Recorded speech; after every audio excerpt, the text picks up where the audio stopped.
Esse físico e matemático alemão deu seu nome a uma das leis mais importantes da eletricidade, a Lei de Ohm. A primeira lei de Ohm diz que a corrente que flui por um resistor é proporcional à tensão aplicada e inversamente proporcional ao valor da sua resistência. Na prática, isso quer dizer que, mantendo a resistência constante, se a tensão aumenta, a corrente aumenta na mesma proporção. Por outro lado, se mantivermos a tensão constante e aumentarmos a resistência, a corrente vai diminuir na mesma proporção. Aí está a relação entre as três grandezas que já conhecemos: a corrente, a tensão e a resistência elétrica. Nesses circuitos você vê na prática como se dá essa relação entre as grandezas, mantendo a resistência constante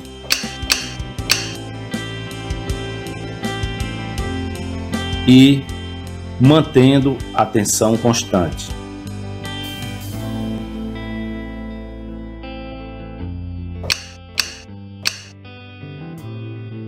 Fazendo uma analogia gráfica dessa figura com a lei de Ohm, podemos dizer que em um condutor a tensão elétrica vai forçar o deslocamento da corrente elétrica, enquanto a resistência elétrica vai se opor a esse deslocamento.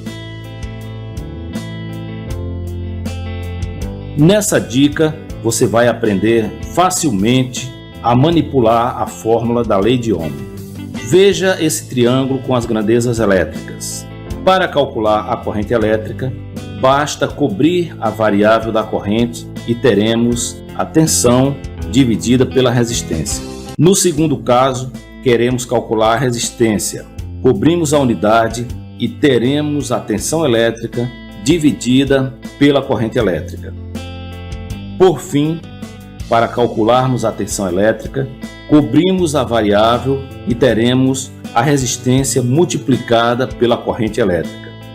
Usando essa dica simples, vamos calcular a corrente de um circuito com tensão constante e resistência variável com os seguintes valores: 10 ohms, 50 ohms, 100 ohms.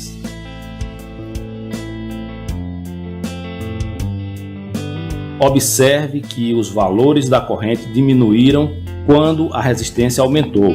Isso mostra que a corrente é inversamente proporcional à resistência. Se a resistência aumenta, a corrente diminui.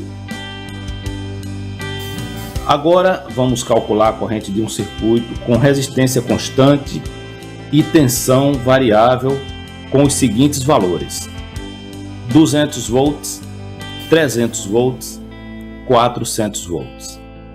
Observe que os valores da corrente aumentaram quando a tensão aumentou.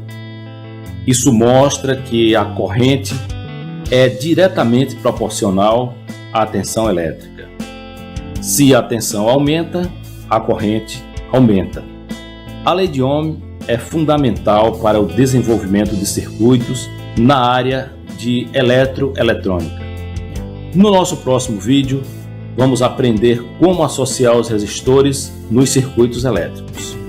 Forte abraço a todos e até lá!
Olá, bem-vindo ao quadro. A aula de hoje é sobre as leis de Kirchhoff.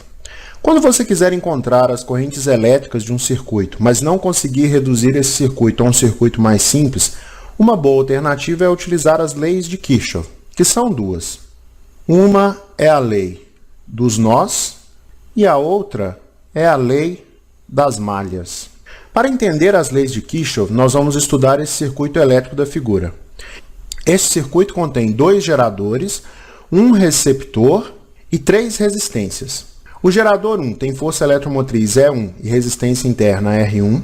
O gerador 2 tem força eletromotriz E2 e resistência interna R2. O receptor tem força contra-eletromotriz E3 e resistência interna R3. Os resistores que completam o circuito são R1, R2 e R3. Num circuito elétrico, os nós são pontos do circuito onde a corrente se divide. Por exemplo, o ponto B e o ponto E. Você observa que a corrente, tanto no ponto B quanto no ponto E, pode chegar por um lado e se dividir seguindo 2 caminhos diferentes. Os trechos do circuito entre 2 nós consecutivos são chamados ramos. E neste caso nós temos o ramo BAFE,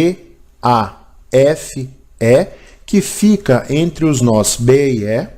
Nós temos também o ramo BE, composto por estes elementos, que é onde fica o segundo gerador. E nós temos o ramo BCDE. Qualquer conjunto de ramos formando um percurso fechado recebe o nome de malha. Neste circuito nós temos 3 malhas. A malha A, B, E, F, A, B, E, F, A. A malha B, C, D, E, B. E por último, a malha A, B, C, D, E, F, A.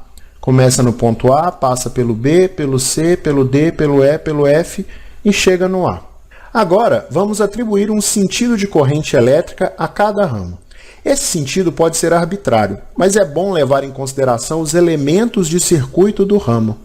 No ramo BAFE, você nota que existe um gerador. E nós já vimos que no gerador a corrente entra pelo terminal negativo e sai pelo terminal positivo. Então vamos levar isso em consideração e assumir que a corrente I1 tem este sentido. A corrente que percorre todo o ramo é a mesma. Então o sentido de I1 no R1 é esse, no R2 é este. O mesmo raciocínio vale para o ramo BE. E a corrente I2 tem este sentido. E esta corrente também passa pela resistência interna deste gerador. No ramo BCDE existe um receptor. No receptor, a corrente entra pelo terminal positivo e sai pelo terminal negativo. Então, a corrente I3 tem este sentido. E esta corrente passa por todos os outros resistores do ramo. Agora nós podemos enunciar a primeira lei de Kirchhoff, que é a lei dos nós. Ela diz que em um nó, a soma das intensidades de corrente que chegam é igual à soma das intensidades de corrente que saem. Olhando para o nó B, nós vemos que I1 e I2 são as correntes que chegam no nó. E nós vemos que I3 é a corrente que sai do nó. Então, nós podemos escrever que I1 mais I2 é igual a I3. Se você aplicar a lei dos nós ao nó E, vai chegar nesta mesma equação. Bom, mas para encontrar as correntes, nós ainda precisamos de mais 2 equações. Então, considere a malha ABEFA. Vamos chamar esta malha de alfa e vamos percorrê-la no sentido horário. Fazendo isso, nós podemos escrever que VA menos VB, que é a diferença de potencial entre A e B, mais VB menos VE, que é a diferença de potencial entre B e E, mais VE menos VF, mais VF menos VA é igual a zero. Mas VA menos VB é a diferença de potencial entre A e B. VB menos VE é a diferença de potencial entre B e E. VE menos VF é a diferença de potencial entre E e F. E VF menos VA é a diferença de potencial entre F e A. Isso tudo é igual a zero. Este resultado é justamente a segunda lei de Kirchhoff, que diz o seguinte: percorrendo-se uma malha num certo sentido, partindo-se e chegando-se ao mesmo ponto, no nosso caso o ponto A soma algébrica das diferenças de potencial é nula. Este resultado é justamente a segunda lei de Kirchhoff, que diz o seguinte: percorrendo-se uma malha num certo sentido, partindo-se e chegando-se ao mesmo ponto, no nosso caso o ponto a soma algébrica das diferenças de potencial é nula. Para aplicar a lei das malhas, você deve observar que num resistor a DDP é do tipo mais ou menos R vezes I, onde R é a resistência e I é a corrente que atravessa o resistor. Então vamos considerar um resistor entre os pontos A e B, um resistor de resistência R, percorrido por uma corrente I. E vamos supor que o percurso adotado para a malha seja este. Se o sentido da corrente e o sentido do percurso for o mesmo, você utiliza o sinal positivo. Acompanha comigo. VA é maior que VB. Então nós podemos escrever que o AB, que é VA menos VB, é positivo, portanto, igual a R vezes I. Se, por outro lado, o sentido adotado no percurso da malha for contrário ao sentido da corrente, você tem que o BA é menor do que zero. Então, você usa o sinal negativo e fica o BA igual a menos R vezes I. Para a força eletromotriz e força contra-eletromotriz, vale o sinal de entrada no sentido do percurso adotado. Vamos ver o que isso significa. Entre os terminais A e B, nós temos uma força eletromotriz. Este é o terminal positivo, este é o terminal negativo. Se o sentido do percurso da malha for este, você observa que o sinal da entrada é negativo. Então, a diferença de potencial entre A e B é menos a força eletromotriz. Se o sentido adotado for o contrário, você observa que o sinal de entrada no sentido adotado é o positivo. Então, o AB é igual a mais E. Agora sim, nós podemos determinar as equações das malhas. Então, vamos começar pelo ponto A. O sentido adotado para percorrer a malha é o sentido horário. E no resistor R1, você observa que a corrente e o percurso têm o mesmo sentido. Então, você usa mais R1 vezes a corrente que passa naquele resistor, que é I1. Agora, vamos para o ramo BE. I2 e o percurso têm sentidos contrários. Então, você usa o sinal negativo. Fica menos R2 vezes I2. Olhando para a força eletromotriz do gerador, você vê que o sinal de entrada é positivo. Então, fica mais E2. Agora, o trecho é F. No resistor R2, a corrente e o percurso têm o mesmo sentido. Então, o sinal é positivo e fica R2 vezes I1. No trecho FA, nós encontramos o gerador 1. E o sinal de entrada no sentido do percurso é negativo. Então, fica menos E1.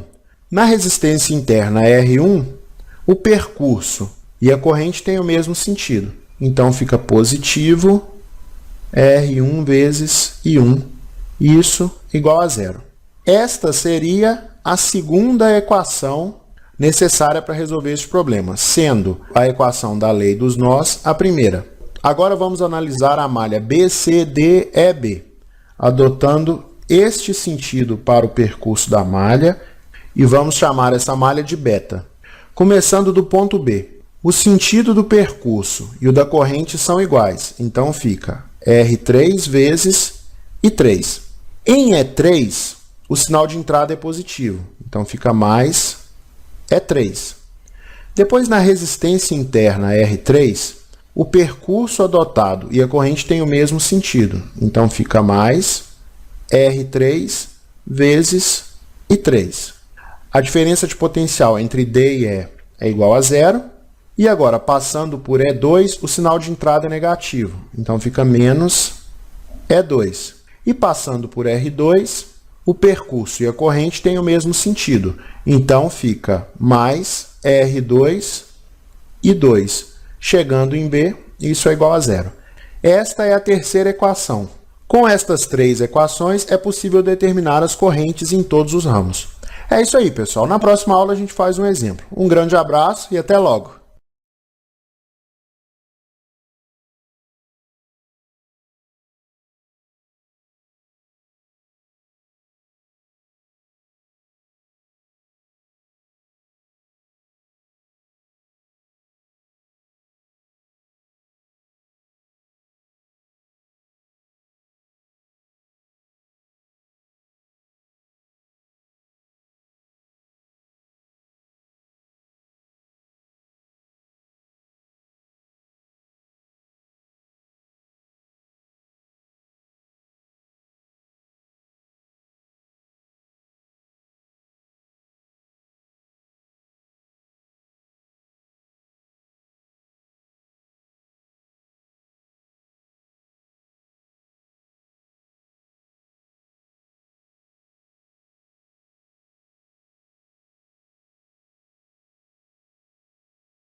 Apesar de ser muito simples e ter conceitos muito básicos, muita gente ainda tem dúvida quando o assunto é circuito em série.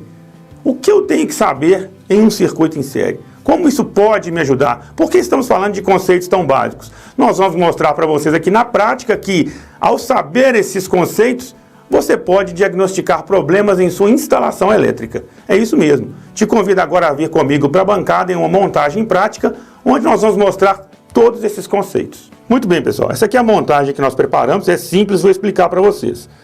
Vão seguir comigo a linha que está em preto aqui. Eu vou ter a entrada de alimentação, o interruptor. Entro na primeira lâmpada. Saio da primeira lâmpada, vou até a segunda lâmpada. Saio da segunda lâmpada, vou até a terceira lâmpada. Saio da terceira lâmpada, volto para a fonte. Circuito em série. 3 lâmpadas de 100 watts, 127 volts, ou seja, 3 lâmpadas iguais. O que são esses interruptores? É uma montagem para facilitar. Como eu tenho um circuito sério, vocês vão entender que a hora que eu tirar uma lâmpada, o circuito vai parar de funcionar. Então, como é que eu vou mostrar para vocês lâmpada a lâmpada sendo colocada no circuito? Com esses interruptores. O que eles estão fazendo? Estão fazendo um bypass aqui. Estão fechando um curto nesse caminho. A gente sabe que a corrente segue o caminho de menor resistência. Então, quando eu fechar um interruptor como esse, ela não vai passar pela lâmpada. Vai passar pelo condutor e eu vou assim colocando lâmpadas uma a uma. Vocês já vão entender isso com mais detalhes. Então, vamos começar agora a fazer as medições. A primeira coisa que eu quero mostrar para vocês aqui, na escala de tensão, é a tensão que nós vamos aplicar nessas lâmpadas. Nós vamos aplicar uma tensão a algo em torno aqui de 127, 130 volts. Vai variar um pouquinho, mas não vai fazer muita influência nos nossos testes, não. Então, eu liguei 3 lâmpadas em série e vou energizar agora com essa tensão. Vamos ligar aqui? Vou ligar meu circuito. Eu já tenho 2 lâmpadas ligadas. Para vocês entenderem aquilo que eu falei, se eu quiser retirar essa lâmpada, eu ligo esse interruptor. Então, essa lâmpada agora está recebendo a tensão de 127 volts. Aqui eu não tenho nem série nem paralelo, eu tenho a lâmpada ligada na fonte. É o que você vê numa instalação elétrica comum. A partir do momento que eu desliguei aqui, agora eu tenho 2 lâmpadas em série. O que vai acontecer em um circuito em série? Vamos começar analisando a corrente. Vou colocar o multímetro entre elas aqui, colocar na escala de corrente. Vou puxar um pouco para vocês acompanharem. Só para ficar bem claro, como que a terceira lâmpada está fora do circuito? Porque o interruptor está ligado. Então, a corrente elétrica está passando pelo interruptor e não pela lâmpada, e aqui passando pelas 2 lâmpadas. O que nós temos de corrente ali? 0,6 amperes. Vou acrescentar essa lâmpada. O que vocês acham que vai acontecer quando eu acrescentar mais uma lâmpada? Eu vou aumentar ou vou diminuir a corrente? Vamos ver o que vai acontecer? Caiu a corrente diminuiu. Por quê? Porque em um circuito série, a corrente elétrica é a mesma, mas a tensão se divide. Essa é uma das características desse tipo de circuito. Vamos ver o comportamento do circuito série com tensões. Tensão da fonte 129,4, 129,3, variando pouco, algo em torno de 129. Primeira lâmpada 43,8, sobre a segunda lâmpada 43,3, sobre a última lâmpada 42,6. Se eu voltar para cá, 129,8,7, exatamente se somar tudo que a gente falou aqui dá 129,7 volts. Então, em um circuito em série, a tensão se divide nas três lâmpadas. Aqui ela se dividiu de forma quase igual. É lógico que as lâmpadas não são 100% iguais, mas ela dividiu, eu posso concluir que ela divide de forma igual. Então, tensão se divide e corrente é a mesma. Só tem um caminho para a corrente elétrica.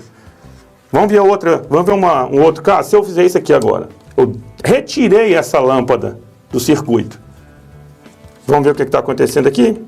Continua lá com 129,3 volts. Então eu tenho que ter praticamente metade dessa tensão em cima de uma lâmpada e metade na outra. Vamos ver? 129,4 que eu tenho na alimentação, eu vou ter 65,3 aqui e vou ter 64,2 aqui.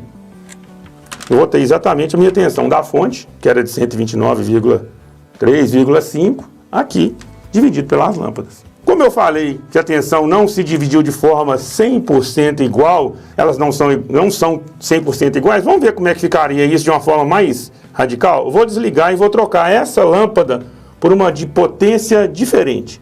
Só um minuto. Troquei agora a lâmpada por uma de 60 watts em 127 volts. Eu vou ligar o circuito novamente e vou ligar as três.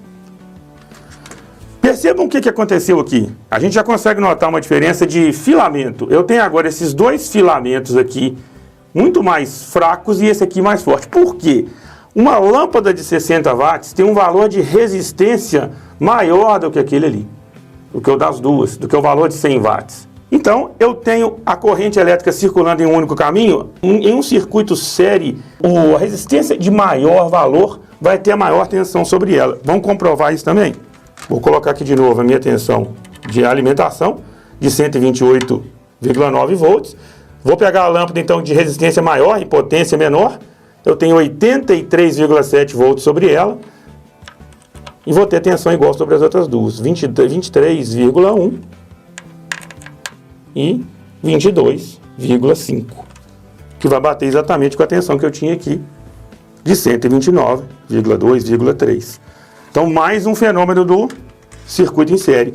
A resistência de maior valor vai tender a ter a maior tensão sobre ela. Corrente elétrica. Vamos ver mais um detalhe que ficou faltando? Vamos ver mais pontos do circuito? Eu tenho 0,4 amperes aqui. Vamos medir em outros pontos. 0,4 aqui, 0,4 aqui. Então a corrente é a mesma em todos os pontos do circuito. Muito bem, voltei agora às três lâmpadas iguais e o que nós podemos concluir, tirar de base de um circuito como esse? Vamos recapitular. Corrente elétrica é a mesma porque eu tenho um único caminho. Tensão se dividiu de forma igual para lâmpadas iguais e de forma diferente para lâmpadas diferentes. Como eu tenho um único caminho para a corrente elétrica, se eu desligar uma lâmpada, todas as outras se desligam. Eu preciso do caminho da carga, né, de uma das cargas para que as outras funcionem. Independente de qualquer lâmpada que eu desligar, o circuito para de funcionar. Poderia ser qualquer uma delas. Mas e na prática, no nosso dia a dia, em que isso pode me ajudar? Por que nós falamos que isso pode te ajudar num diagnóstico? Vou te dar um exemplo. Vou desligar o interruptor. Isso foi pergunta de um inscrito no canal. Recentemente nos fizeram essa pergunta. Por que é que eu pego aqui o meu multímetro, coloco ele aqui na escala de tensão e vou fazer uma medição no meu interruptor desligado? Vou fazer uma medição aqui, ó, nos dois polos dele. Olha o que eu obtive. A tensão da fonte. Por quê? A dúvida parece ser básica, mas é interessante. Por quê? Eu tenho a fase nesse ponto. E o que eu tenho aqui? O neutro está aqui. Então ele está passando pelo filamento das lâmpadas e eu tenho ele aqui. Quando eu meço a tensão, eu vou medir a tensão da fonte. Então, por que não fecha um curto-circuito quando eu ligo? É porque agora eu tenho a presença da corrente elétrica e as cargas que vão fazer com que isso aqui não seja um curto. Mas é interessante você ver que em um interruptor, quando você medir, você vai achar a tensão da alimentação. Outra coisa, com relação ao que falamos da corrente, eu tenho corrente de 0,5, quando eu tiro uma das resistências, a corrente aumenta para 0,6, quando eu coloco a resistência, a corrente diminui. É um conceito que você pode olhar, por exemplo, no seu chuveiro. Muita gente tem o conceito errado de que quando eu vou colocar meu chuveiro na posição verão, ou seja, eu quero que ele aqueça menos, eu vou colocar um valor menor daquele resistor, aquela resistência que está dentro dele. Não, justamente ao contrário. Quando você vai colocar seu chuveiro na posição verão, é isso aqui. Você estaria usando todo o comprimento de resistor que tem dentro dele. Quando você vai utilizar seu chuveiro na posição inverno, que você quer que a água aqueça mais, é isso aqui que você faz. Você utiliza um menor comprimento da resistência, diminui a resistência no circuito, aumenta a corrente, aumenta a potência. Então é isso, pessoal. Esse vídeo mostra que, apesar de simples, nós podemos aprender muito com os conceitos básicos da eletricidade.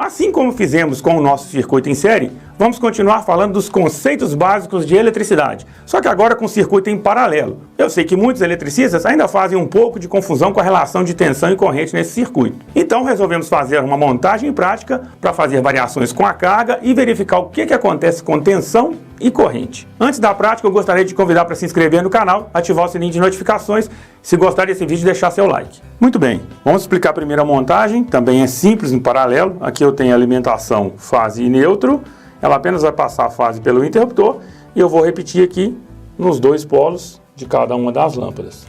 Agora vamos às medições. Vou ligar, deixei ligada apenas aquela, essas duas lâmpadas aqui não estão rosqueadas, então eu tenho apenas uma lâmpada. Vamos começar a fazer as medições. Vou colocar aqui na escala de tensão. A nossa medição aqui eu tenho 128 volts, que é o que vai estar sobre aquela lâmpada. Se eu acrescentar mais duas lâmpadas ao circuito, olha o que está acontecendo. Eu continuo com os mesmos 127 volts aqui e vou ter os mesmos 127 volts sobre cada uma das lâmpadas. Isso aqui é uma ligação que é o mais comum de se ver nas nossas instalações. Quando eu quero ligar uma sequência de lâmpadas com um único interruptor, é fácil de verificar que a tensão é a mesma. Vamos ver as correntes. Eu vou ligar aqui, vou medir a corrente total que está aqui no circuito, 0,8. Por que eu estou medindo aqui? Porque em um circuito em paralelo, as tensões são iguais e a corrente vai se dividir. Então eu tenho uma corrente principal que vai passar por aqui e vai depender de cada uma dessas cargas que estão ligadas. Ou seja, exatamente o contrário do que acontece em um circuito em série. Eu tenho 0,8 com essa lâmpada conectada. Quando eu conectar essa, eu vou ter mais 0,8, passei para 1,6. Quando eu coloco a terceira lâmpada, a corrente total 2,4. Vamos ver as correntes separadas? Eu tenho 0,8 aqui. Tenta posicionar para vocês verem. 0,8. Aqui eu tenho que pegar exatamente nesses dois, porque eu estou pegando aquele trecho ali. 0,8. E onde é que estão os outros 0,8? Estão aqui. Então eu tenho 0,8 amperes em cada um desses ramos aqui do meu circuito. E tenho um total de 2,4. E a questão de eu retirar uma lâmpada e trocar por uma outra de potência diferente. Vamos ver? Muito bem, coloquei uma lâmpada de 60 watts aqui, tenho duas de 100. No caso anterior nós tínhamos as três iguais, as correntes foram iguais aqui em cada um dos ramos. Agora eu vou ligar essa aqui e essa aqui. Vamos ver a primeira tensão? Vou colocar o multímetro aqui, já está na escala de tensão. Continua a mesma coisa, né? Eu não preciso de muito esforço para mostrar que tem 127 aqui. Vai ter 127 sobre essa lâmpada e sobre as demais. Vamos ver as correntes? Eu tenho 2,1 agora. Agora vejam a diferença. Eu coloquei uma lâmpada de menor potência. Ela diminuiu a potência total e a corrente do circuito também. Então eu tenho 2 amperes aqui. Quanto que eu tenho aqui? Eu vou ter os mesmos 0,8. A minha lâmpada não mudou e eu tenho a tensão aplicada sobre ela mesma. Quanto que eu vou ter aqui? Os mesmos 0,8. E mudou agora simplesmente aqui. Que agora eu não tenho mais 0,8. Eu tenho 0,5, que é 0,4, entre 0,4 e 0,5, que corresponde a essa lâmpada. Porque como eu tenho as tensões aplicadas sempre a mesma aqui, é a corrente que vai variar. Então, concluindo, se eu tenho um circuito em paralelo, as tensões sobre cada uma dessas lâmpadas aqui será a mesma e as correntes vão se dividir. Então, a corrente total é igual à soma da corrente dessa lâmpada com essa lâmpada com essa lâmpada. É fácil de ver porque eu tenho vários caminhos para a corrente. Isso aqui é o que a gente vê nas nossas instalações do dia a dia. É assim que ligamos contadores, lâmpadas, tomadas, tudo em paralelo. E a diferença também que pode ser notada é que uma lâmpada não depende da outra para funcionar. Eu posso desligar qualquer uma, ligar qualquer uma, que elas vão funcionar de forma independente, porque a tensão aplicada é a mesma. E ainda, a cada lâmpada acrescentada, eu tenho um aumento da potência do conjunto do circuito, com aumento também da corrente elétrica. Então é isso, pessoal. Essa foi mais uma aula com os conceitos básicos da eletricidade. Eu espero que vocês tenham gostado e até a próxima.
As resistências têm este aspecto. Apresentam-se em muitas formas e tamanhos. São representadas com símbolos como estes em desenhos de engenharia. Se pegarmos neste LED e o ligarmos a uma bateria de 9 volts, ele vai ser imediatamente destruído. Dentro do LED há um fio fino e a bateria vai tentar passar tantos elétrons através deste fio que ele vai se partir. Assim, utilizamos uma resistência para reduzir essa corrente de elétrons. A resistência está removendo energia do circuito para proteger o LED. Transforma literalmente a energia elétrica em calor para removê-la. As resistências tornam mais difícil o fluxo de elétrons, aumentam assim a resistência a um circuito. A resistência é uma medida de facilidade com que os elétrons podem fluir através de um material, e nós medimos isso na unidade de ohms. Muita gente pensa incorretamente que a resistência atua como um choque de velocidade, atrasando os elétrons momentaneamente. Mas agem mais como um engarrafamento de trânsito, restringindo quantos elétrons podem fluir. A velocidade dos elétrons permanece a mesma. Pense na água que corre através de um cano. O fluxo é muito fácil, mas se bloquearmos parcialmente o tubo, adicionando resistência ao tubo, a água colide e por isso é mais difícil para a água fluir e temos também uma queda de pressão através da restrição. O mesmo acontece com a eletricidade. Os elétrons podem facilmente fluir através de um fio, mas se adicionarmos uma resistência, haverá uma colisão entre os elétrons, pelo que é mais difícil o seu fluxo e por isso a corrente é limitada. Também temos a queda de tensão através da resistência. Essas colisões convertem a energia cinética em calor e é por isso que as resistências se tornam quentes. Muitos de vocês irão reconhecer esses tipos de resistências: a resistência de película metálica, a resistência de película de carbono ou a resistência composta de carbono. Mais tarde no vídeo eu explico como funcionam estas resistências e poderão até tentar fazer alguns circuitos vocês mesmos. Estes são todos do tipo furo passante que podemos ligar a placas protótipo ou soldar em placas de circuito impresso. As placas de circuito geralmente rotulam os componentes para que possamos identificar a sua posição. É possível comprá-los a granel a preços muito baixos, o que é perfeito para aprender eletrônica e cometer erros. Vou deixar um link abaixo para onde podemos comprar.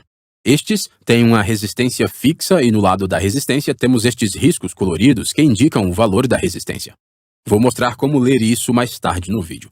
Também encontramos SMD, ou tipo de dispositivo de montagem de superfície, que são utilizados para placas de circuitos compactos. Estes são soldados diretamente sobre almofadas metálicas numa placa de circuito. Podemos usar um ferro de soldar ou pasta de solda, no entanto, alguns são tão pequenos que requerem uma máquina especializada. Estas têm uma resistência fixa e na parte superior está um número que indica o valor de resistência. Vou mostrar como ler isso mais adiante no vídeo. Todas elas têm valores de resistência fixos, mas também podemos ter tipos de resistência variáveis. Encontramos versões ajustáveis manualmente, como potenciômetros e reostatos, que podemos ajustar usando o mostrador. Alguns são muito pequenos e utilizados para calibração de circuitos. Depois temos versões automáticas, como termistores, resistências dependentes da luz, varistores, etc. Cada uma dessas resistências terá uma resistência máxima nominal, tensão e potência. As resistências produzirão calor e, a um certo ponto, não serão capazes de dissipar calor em quantidade suficiente. A temperatura aumenta tanto que a camada protetora se incendeia e a resistência fica então destruída. Mas eu tenho uma pergunta para fazer. Onde devo colocar uma resistência, antes ou depois deste LED? Fala para mim na seção de comentários e eu darei a resposta mais tarde no final do vídeo. Vejamos como funcionam as diferentes resistências e a sua construção. As resistências compostas de carbono são feitas através da mistura de um material condutor, como o carbono ou grafite, com um pó isolante, como a argila. Isso forma um núcleo sólido e em seguida colocamos conectores metálicos em cada extremidade, isso dentro de uma caixa isolante. Os elétrons fluem através do núcleo sólido. Se observarmos o interior de podemos ver que existe um núcleo sólido com os conectores metálicos em cada extremidade e depois a caixa isolante. Hoje em dia, estes já não são normalmente utilizados, simplesmente porque as resistências modernas têm melhor desempenho, estabilidade e também duram muito mais tempo. As resistências de película de carbono são muito comuns e são também muito baratas de produzir. São constituídas por um núcleo cerâmico que é revestido numa camada fina de carbono. Os conectores metálicos são fixados com tampas de extremidade e tudo isso é coberto por uma caixa isolante. De modo a controlar o valor da resistência, é cortada uma ranhura helicoidal na camada de carbono. Isso cria um caminho estreito para os elétrons e, ao alterar o passo do corte helicoidal, podemos aumentar o comprimento do caminho e também reduzir a largura do caminho, aumentando assim a resistência. Olhando para estes exemplos, podemos ver claramente que a resistência de 1 ohm tem uma ranhura curta e um caminho largo. O 1 kΩ tem quase 3 rotações e o caminho é muito mais fino. E depois a resistência de 1 megaohm tem quase 5 rotações, sendo o caminho muito fino para que a resistência seja muito alta. Estas estão disponíveis em diferentes tamanhos. Quanto maior for a resistência, maior calor pode dissipar devido à maior área de superfície. Assim, quanto maior for a resistência, maior será a potência nominal. Geralmente, encontramos 4 riscos nestas resistências que indicam o valor de resistência. O acondicionamento normalmente nos diz a resistência, ou podemos medi-la rapidamente com um multímetro. No entanto, ocasionalmente, precisamos procurar os valores utilizando este gráfico. Temos 2 dígitos, um multiplicador e uma banda de tolerância. A banda de tolerância é separada das outras bandas. Começamos com a banda 1, que é castanha, portanto esta é 1. A segunda banda é preta, que é 0. A terceira banda é o multiplicador, que é castanha, portanto esta é 10, então 1 e 0 são 10. Multiplicando por 10 nos dá 100 ohms. E a banda final é a tolerância. Essa é dourada, pelo que é mais ou menos 5%, o que significa que pode ser tão baixa quanto 95 ohms ou tão alta quanto 105 ohms. Ao medir esta com um multímetro, podemos ver que está mostrando 98,2 ohms. Muito bem. Você consegue resolver sozinho a resistência deste? Fala para mim na seção de comentários e eu dou a resposta no final do vídeo. As resistências de película metálica são muito comuns. Consistem num núcleo de cerâmica que é revestido numa camada fina de metal. Os conectores elétricos são fixados com tampas de extremidade e tudo isso é coberto com um revestimento protetor. A camada metálica tem uma ranhura helicoidal cortada nela para aumentar a resistência, que aumenta o comprimento do caminho e também reduz a espessura, o que torna mais difícil a passagem de elétrons sem colidir. Consequentemente, a resistência aumenta.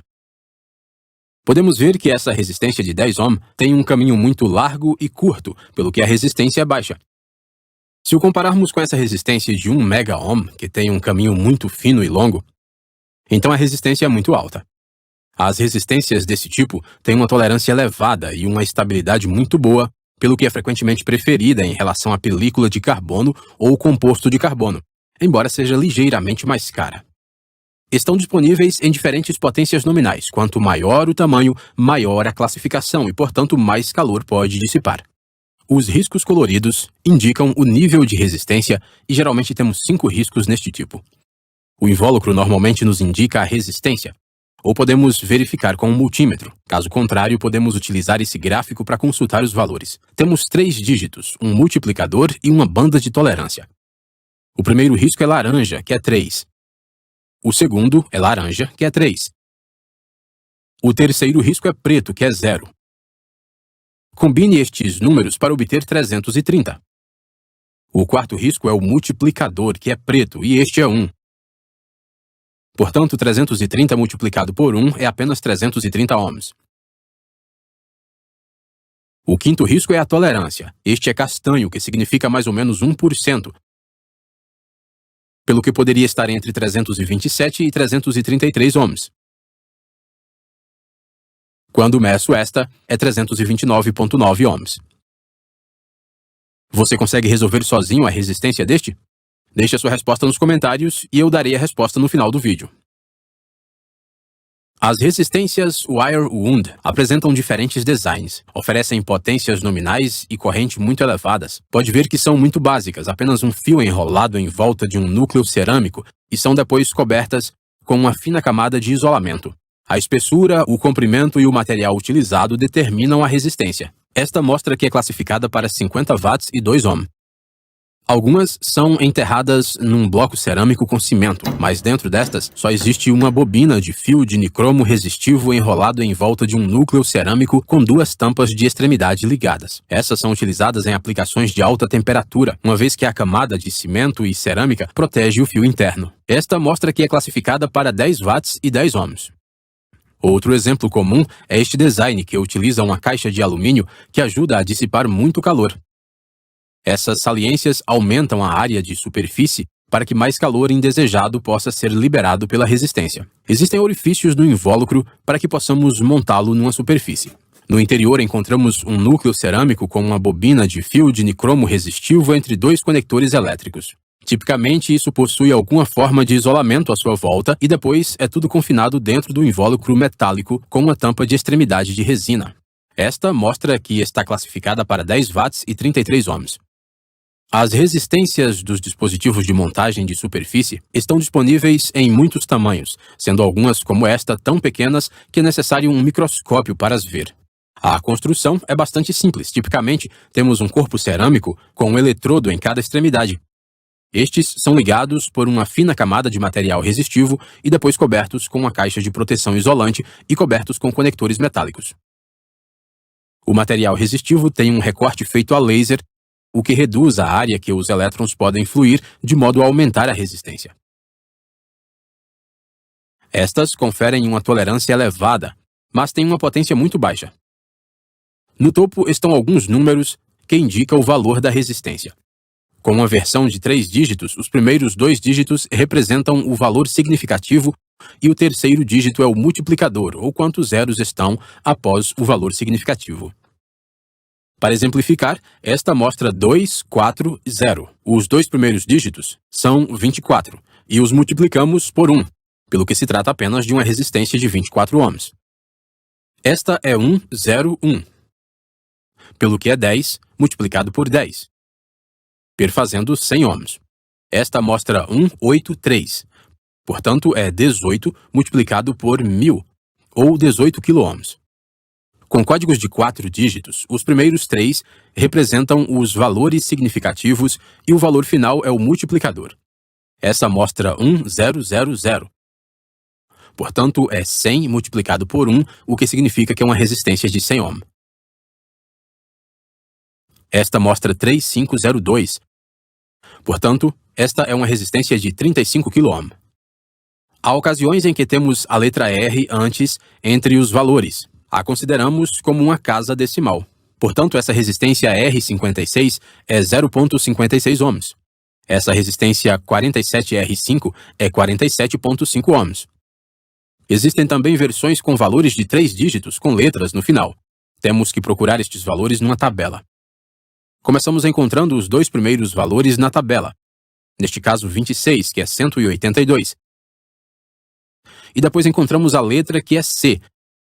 E isso significa multiplicar por 100, pelo que essa resistência é 18.200 ohms. Esta mostra 60Z. Então procuramos 60, o que equivale a 412, e Z significa multiplicar por 0,001, de modo que nos dá 0,412 ohms. Os potenciômetros têm um mostrador que nos permite alterar a resistência. Existem versões de uso genérico que podemos utilizar, por exemplo, no controle de volume, e depois temos versões de precisão, que são utilizadas para sintonizar circuitos eletrônicos. Podemos ver que eles têm 3 terminais. No interior, constatamos que existem uma pista resistiva que corre entre os 2 pinos finais e em seguida um mostrador que se liga a partir da pista ao centro central. Movendo o mostrador, aumenta a distância que os elétrons têm de percorrer e assim a resistência aumenta. Também podemos ligá-lo de forma oposta. Como qualquer resistência, teremos uma queda de tensão através dos 2 pinos finais por causa da pista resistiva. Logo, ao ligarmos no pino central, podemos utilizar apenas parte desta pista resistiva, pelo que só temos parte da queda de tensão. Isso nos permite controlar a tensão de saída a partir deste pino. Adicionalmente, podemos usar apenas o pino central e um pino final para criar um reostato. A queda total de tensão ocorre agora entre estes 2 pontos. Por isso, controlamos a corrente no circuito assim. Na parte frontal destes componentes, encontramos um número que indica a resistência máxima. Este mostra 1K, por isso é 1000 ohms. Este mostra 500K, por isso é 500.000 ohms. A letra indica o tipo. B é muito comum e significa que a resistência muda de forma linear, mas também podemos obter tipos logarítmicos. Estas pequenas versões têm um número de 3 dígitos. Os 2 primeiros são os números significativos e o terceiro nos diz quantos zeros devemos acrescentar. Por exemplo, esse mostra 1, 0, 1, ou seja, 10 com um zero depois, pelo que é uma resistência de 100 ohm. Esta é a classificação máxima. Esta mostra 204, portanto é 200.000 ohms. Os reostatos são utilizados para controlar a corrente num circuito, sendo a corrente tipicamente grande, daí o tamanho dos componentes. Estes são ligados em série com a carga. Só utilizamos 2 terminais de cada vez, mesmo quando estão disponíveis 3 ou 4. Os circuitos de corrente mais pequenos podem utilizar um potenciômetro como reostato. O reostato utiliza um fio resistivo que é enrolado em torno de um núcleo cerâmico isolante que é normalmente uma forma de arco ou cilíndrica. Quanto mais longe o braço se mover ao longo do fio, mais longe os elétrons terão de viajar através do fio e, consequentemente, maior será a resistência. Constatamos que esta utiliza uma superfície elevada no braço deslizante para fazer a ligação à bobina, e esta utiliza uma escova de carbono permutável com uma ligação flexível ao terminal central. Na lateral do componente encontramos normalmente a resistência máxima, a corrente máxima ou a potência máxima nominal. As resistências fusível têm um aspecto semelhante a uma resistência de valor fixo padrão, mas quando sobrecarregamos uma resistência padrão, ela irrompe em chamas. No entanto, quando sobrecarregamos uma resistência fusível, esta aquece e depois quebra o circuito sem se incendiar. Trata-se então de uma resistência, mas que atuará como um fusível para proteger o circuito. No interior, normalmente encontramos um núcleo cerâmico com um fio resistivo que se espalha entre as 2 tampas das extremidades. Este é então coberto com uma camada protetora de resina resistente ao fogo. O fio atua como um fio fusível e aquece, mas a uma determinada temperatura ele se quebra, cortando depois o circuito. Outras versões utilizam uma camada fina de liga metálica em vez de um fio, e uma ranhura é então cortada nesta camada para controlar o trajeto que a corrente pode fluir. É possível ver que esta tem 5 bandas, a última é branca, o que indica que é uma resistência fusível. As outras 4 bandas indicam a resistência. Podemos consultar os valores recorrendo a esta tabela. Vemos que o primeiro valor é amarelo, que é 4. A segunda banda é violeta, que é 7. A terceira banda é preta, que é 1. Portanto, 47 multiplicado por 1 é 47 ohms. E a quarta banda é ouro, que é mais ou menos 5%. Portanto, é classificada para 47 ohms, mas pode estar entre 44,6 e 49,3 ohms. Os varistores são resistências variáveis, embora não os possamos controlar da mesma forma que um potenciômetro. Em vez disso, controlam automaticamente a sua própria resistência, dependendo da voltagem a que estão expostos.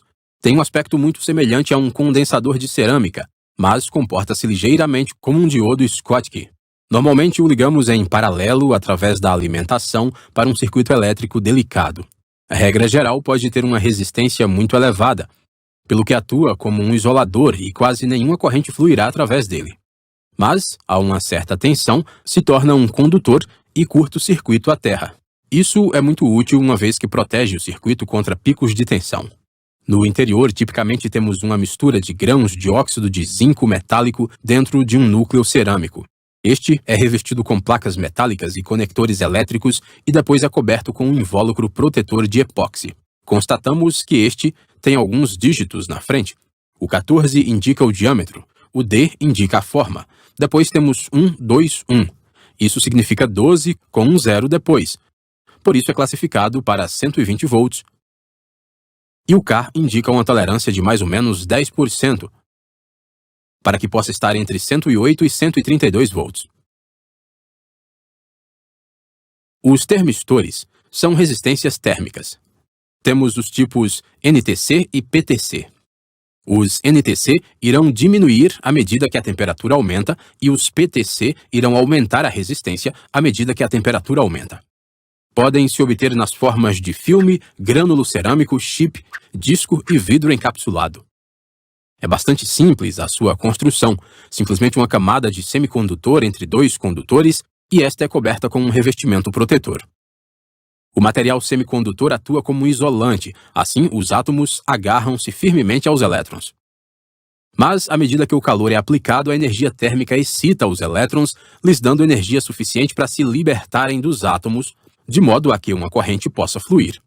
Mais calor significa que mais elétrons podem fluir e assim a resistência diminui. Estes são muito úteis para a limitação da corrente de irrupção, detecção da temperatura, controle de temperatura e os de vidro são bons para aplicações a altas temperaturas.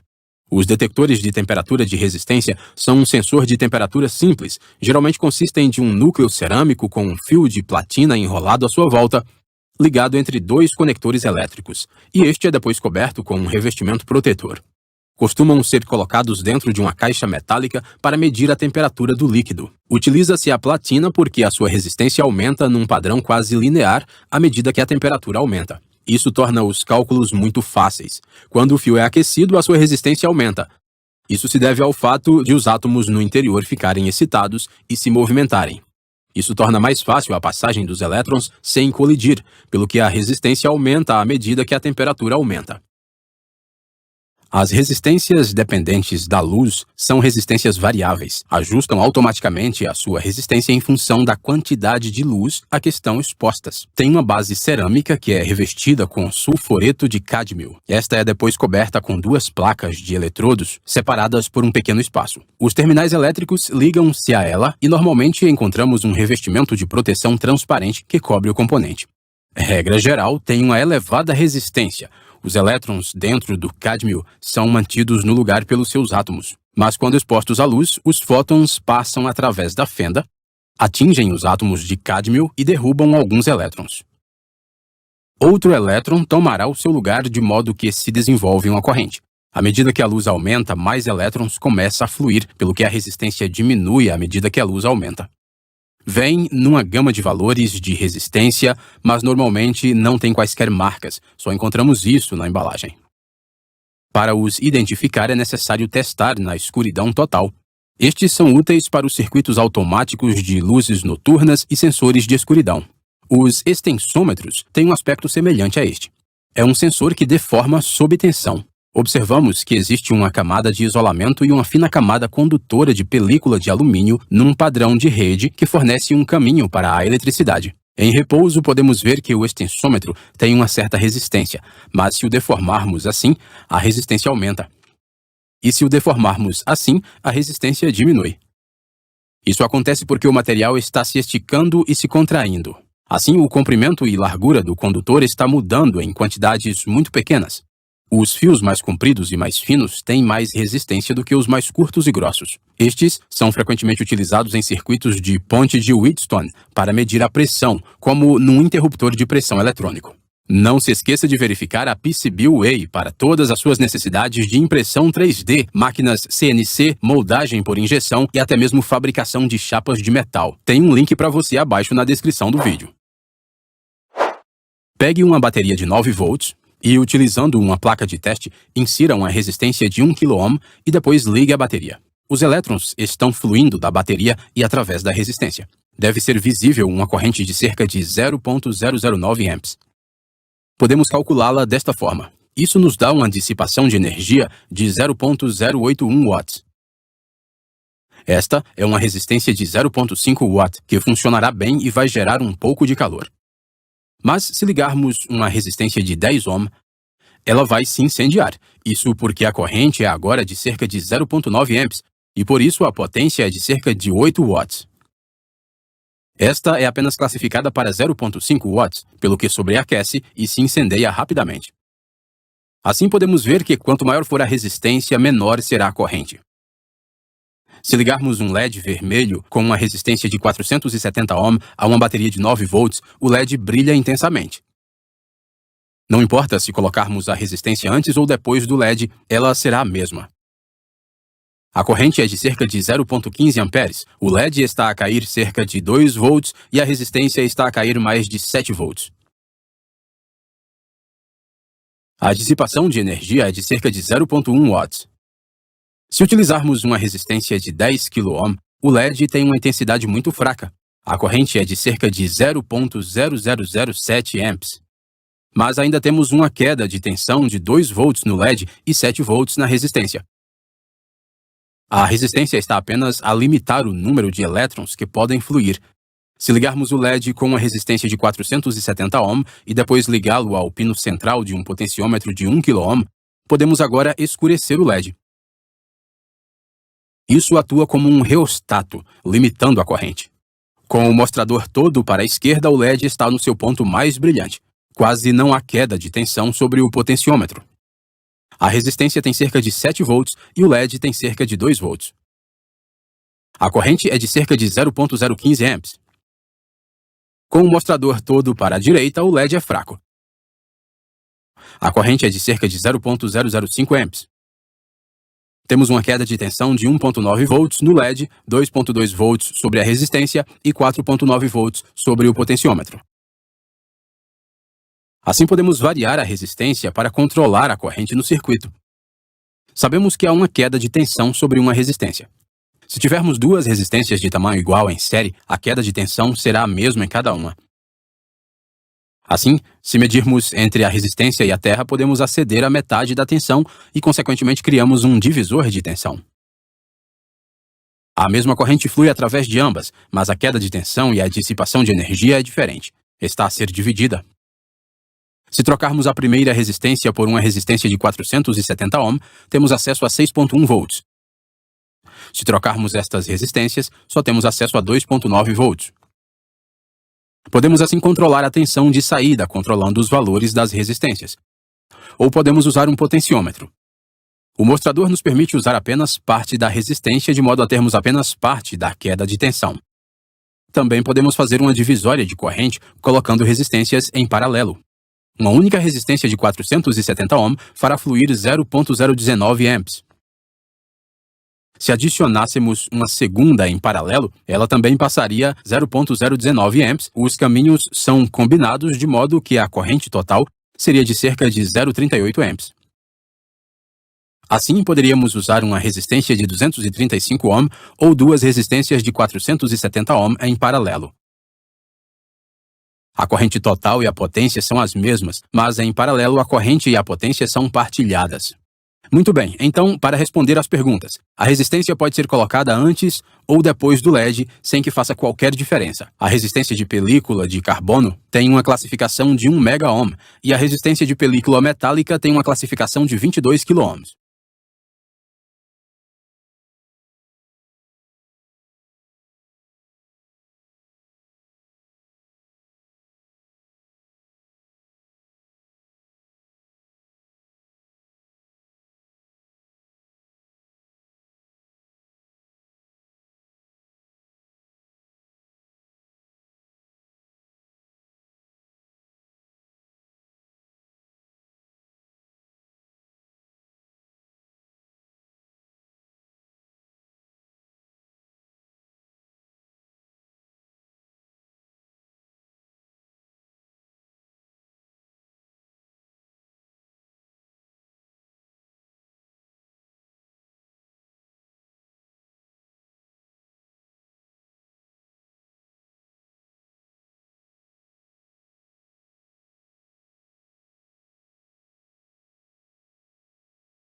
Neste vídeo veremos os capacitores para aprender como eles funcionam, onde os usamos e por que são importantes. Lembre-se que a eletricidade é perigosa e pode ser fatal. Você deve ser qualificado e competente para realizar trabalhos elétricos. Não toque nos terminais de um capacitor, pois podem causar choque elétrico. Então, o que é um capacitor? Um capacitor armazena carga elétrica. Se parece um pouco com uma bateria, só que ele armazena energia de uma maneira diferente. Ele não pode armazenar tanta energia, embora possa carregar e liberar sua energia muito mais rapidamente. Isso é muito útil e é por isso que você encontrará capacitores em quase todas as placas de circuito. Então, como um capacitor funciona? Quero que você pense primeiro em um cano de água com água fluindo através dele. A água continuará a fluir até fecharmos a válvula. Então, nenhuma água poderá fluir. Se depois da válvula deixarmos a água fluir para dentro de um tanque, o tanque armazenará um pouco de água, mas continuaremos recebendo a água que sai do cano. Quando fechamos a válvula, a água para de cair no tanque. Mas ainda assim obtemos um suprimento constante de água até o tanque esvaziar. Uma vez que o tanque esteja cheio novamente, podemos abrir e fechar a válvula quantas vezes quisermos. E enquanto não esvaziarmos completamente o tanque, obteremos um suprimento ininterrupto de água pela extremidade do tubo. Assim, podemos usar um tanque de água para armazenar a água e suavizar as interrupções no fornecimento. Nos circuitos elétricos, o capacitor atua como um tanque de água e armazena energia. Ele pode liberar isso para suavizar interrupções no suprimento. Se ligarmos e desligarmos um circuito simples muito rapidamente sem um capacitor, a luz pisca. Mas se conectarmos um capacitor ao circuito, a luz permanecerá acesa durante as interrupções, pelo menos por um curto período, porque o capacitor está descarregando e energizando o circuito. Dentro de um capacitor básico temos duas placas de metal condutoras que normalmente são feitas de alumínio. Elas serão separadas por um material isolante dielétrico, como a cerâmica. Dielétrico significa que o material polarizará quando estiver em contato com um campo elétrico. Vamos ver o que isso significa em breve. Um lado do capacitor está conectado ao lado positivo do circuito e o outro está conectado ao negativo. No lado do capacitor você pode ver uma faixa e um símbolo. Isso indicará qual é o lado negativo. Se conectarmos um capacitor a uma bateria, a tensão empurrará os elétrons do terminal negativo para o capacitor. Os elétrons se acumularão em uma placa do capacitor enquanto a outra placa liberará alguns elétrons. Os elétrons não podem passar através do capacitor por causa do material isolante. Eventualmente, o capacitor tem a mesma voltagem que a bateria e não fluirão mais elétrons. Agora há um acúmulo de elétrons de um lado. Isso significa que armazenamos energia e podemos liberá-la quando necessário. Como existem mais elétrons de um lado em comparação com o outro, os elétrons são carregados negativamente. Isso significa que temos um lado negativo e um lado positivo. Portanto, há uma diferença de potencial ou diferença de tensão entre os dois. Podemos medir isso com um multímetro. Tensão é como pressão. Quando medimos tensão, estamos medindo a diferença ou diferença de potencial entre dois pontos. Se você imaginar um tubo de água pressurizada, podemos ver a pressão usando um manômetro. O manômetro também está comparando dois pontos diferentes, a pressão dentro do tubo em comparação com a pressão atmosférica fora do tubo. Quando o tanque está vazio, o medidor lê 0, porque a pressão dentro do tanque é igual à pressão fora do tanque. De modo que o medidor não tem nada para comparar, ambos são da mesma pressão. O mesmo com a tensão, estamos comparando a diferença entre dois pontos. Se medirmos através de uma bateria de 1,5 V, leremos uma diferença de 1,5 V entre cada extremidade. Mas se medirmos o mesmo fim, então lemos 0, porque não há diferença, é a mesma coisa. Voltando ao capacitor, medimos e lemos uma diferença de tensão entre os dois por causa do acúmulo de elétrons. Ainda obtemos essa leitura mesmo quando desconectamos a bateria. Se você se lembra dos ímãs, os opostos se atraem e puxam um para o outro.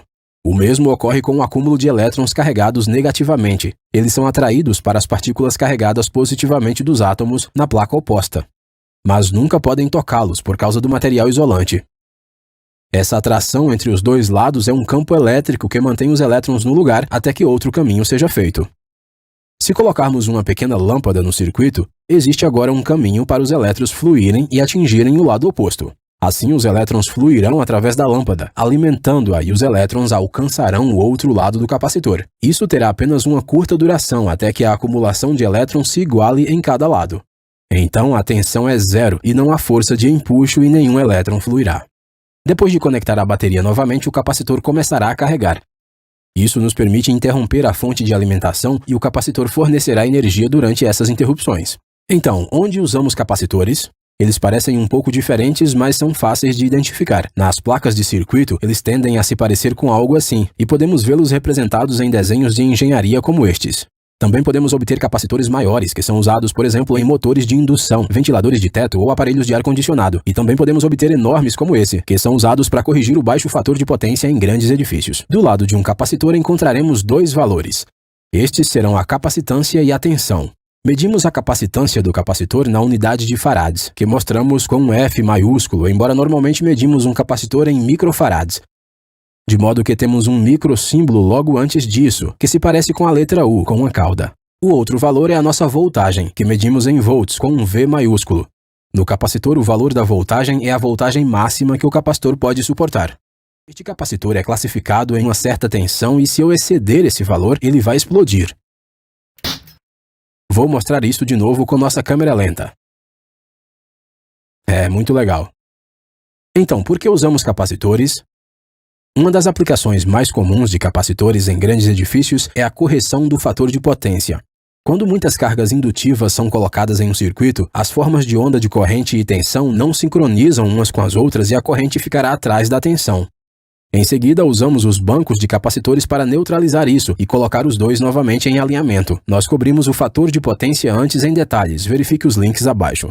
Outra aplicação muito comum é suavizar picos ao converter CA para CC.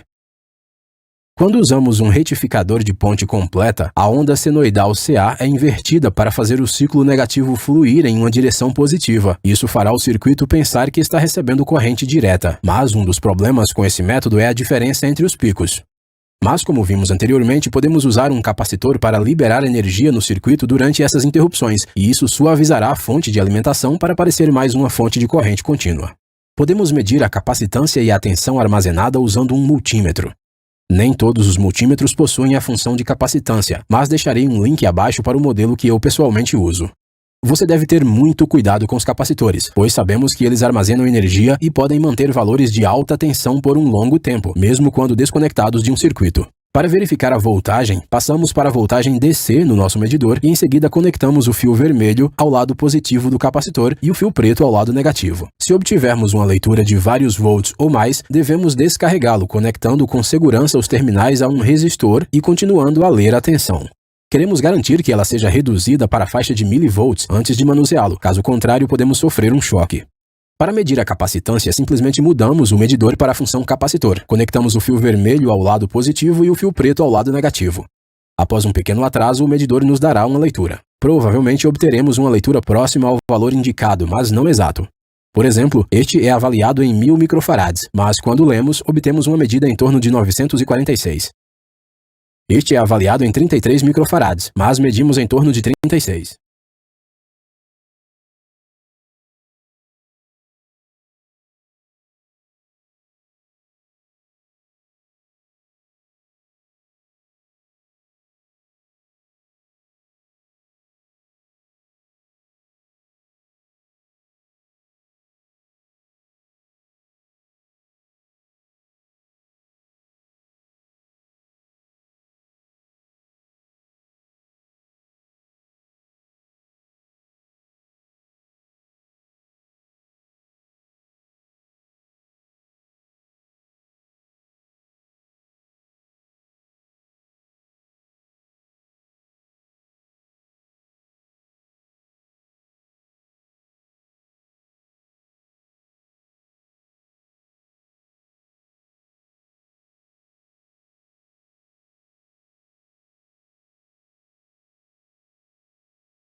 Os transformadores são capazes de receber energia CA em uma voltagem e distribuí-la em outra voltagem. Dessa forma, eles ajudam a alcançar uma melhor eficiência de transmissão enquanto transferem a potência por distâncias mais longas. Neste vídeo, vamos percorrer o funcionamento e a construção de um transformador trifásico a partir de sua forma mais simples. O princípio básico de funcionamento de um transformador é simples: indução eletromagnética.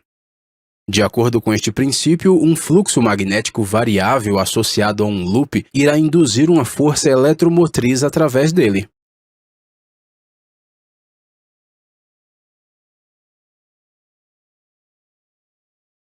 Tal campo magnético flutuante pode ser facilmente produzido por uma bobina em um sistema CEM alternado. Um condutor de corrente produz um campo magnético ao seu redor. O campo magnético produzido por uma bobina será como mostrado na figura. Com a natureza flutuante da corrente alternada, o campo magnético associado à bobina também irá flutuar.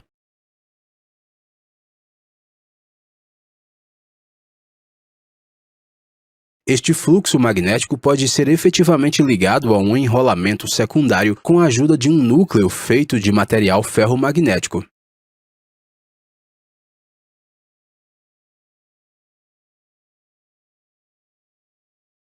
Este campo magnético flutuante irá induzir um CEM nas bobinas secundárias devido à indução eletromagnética.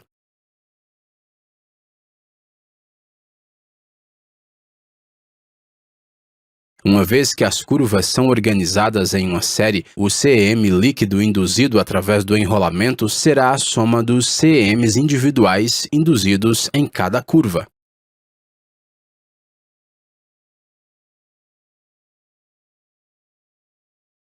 Uma vez que o mesmo fluxo magnético está passando pelas bobinas primária e secundária, o CEM de volta para ambas as bobinas primária e secundária será o mesmo. O CEM de volta para a bobina primária está relacionado à tensão de entrada aplicada, conforme mostrado. Como resultado, o CEM induzido na bobina secundária é expresso como segue. Isso significa simplesmente que, com menos espiras no secundário do primário, pode-se diminuir a tensão. Para o caso inverso, pode-se aumentar a tensão.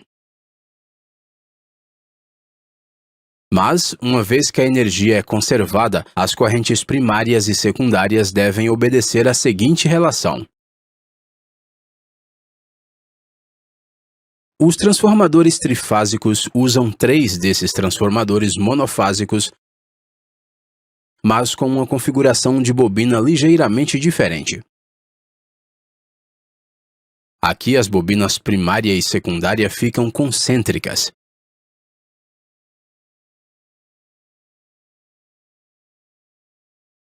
Mais 2 desses enrolamentos são empregados em um transformador trifásico. Transformadores com classificações de alta potência geralmente empregam um tipo especial de enrolamento conhecido como enrolamento do tipo de disco, onde enrolamentos de disco separados são conectados em série por meio de cruzamentos internos e externos.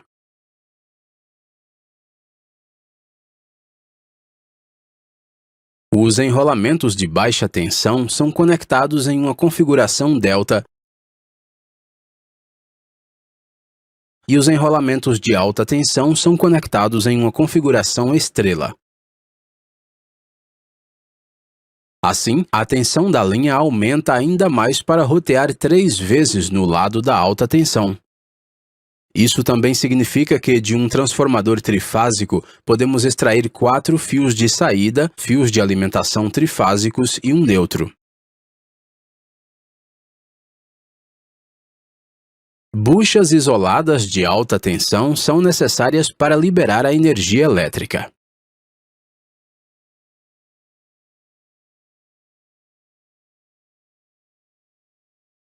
O núcleo do transformador é feito de finas laminações de aço isoladas. Essas laminações de aço são empilhadas juntas, como mostrado, para formar membros trifásicos. O objetivo das laminações finas é reduzir a perda de energia devido a qualquer formação de corrente. Os enrolamentos de baixa tensão geralmente ficam próximos ao núcleo. Vários tipos de perda de energia acontecem durante a transferência de energia da bobina primária para a secundária. Todas essas perdas de energia são dissipadas como calor. Portanto, normalmente o transformador é imerso em um óleo de refrigeração para dissipar o calor. O óleo dissipa o calor por convecção natural.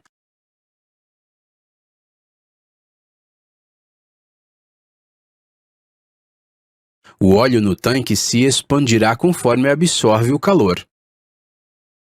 Um tanque conservador ajuda a acomodar essa mudança de volume.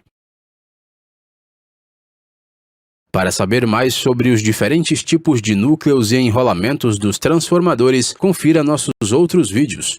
Obrigado!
Segurança no trabalho. Episódio de hoje: choque elétrico. Ei, Faísca, Pode fazer aquela instalação elétrica para usar a serra? Opa, quase lá, chefia. Falta pouco. Termino jazinho. Justo hoje que eu marquei um encontro com a gata.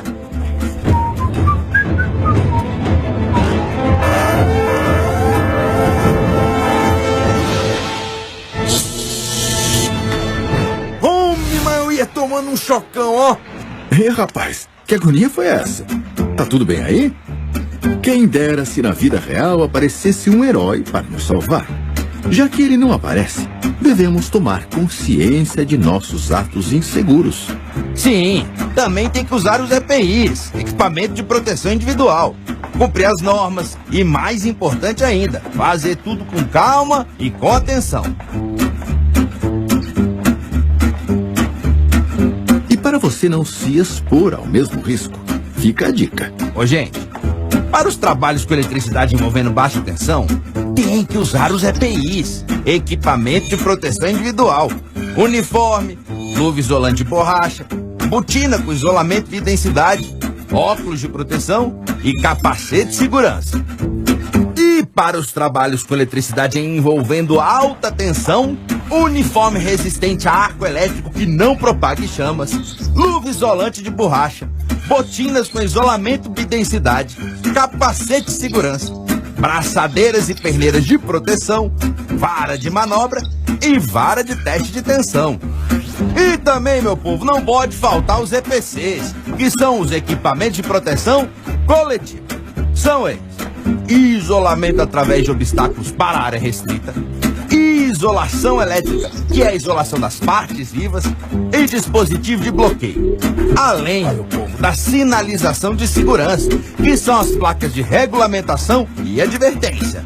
Realizou consulta, análise preliminar de risco para a execução dessa atividade? Positivo. Tem conhecimento dos procedimentos operacionais? Positivo. Recebeu treinamento para executar esta atividade? Positivo. Desenergizou o equipamento a ser realizada a manutenção? Positivo. Está usando todos os equipamentos de segurança? Positivo. Isolou as partes vivas da instalação? Positivo. Com atenção redobrada? Positivo. E a pescaria no domingo, tudo certo? Opa! Um ambiente de trabalho seguro e com qualidade de vida só é possível se trabalharmos juntos. Tanto trabalhadores, que devem ficar atentos às normas de segurança, quanto empresários, que devem oferecer todo o equipamento e treinamento necessários. Quando você toma os cuidados para preservar a sua vida, também está ajudando a evitar acidentes, formando uma corrente de cuidados.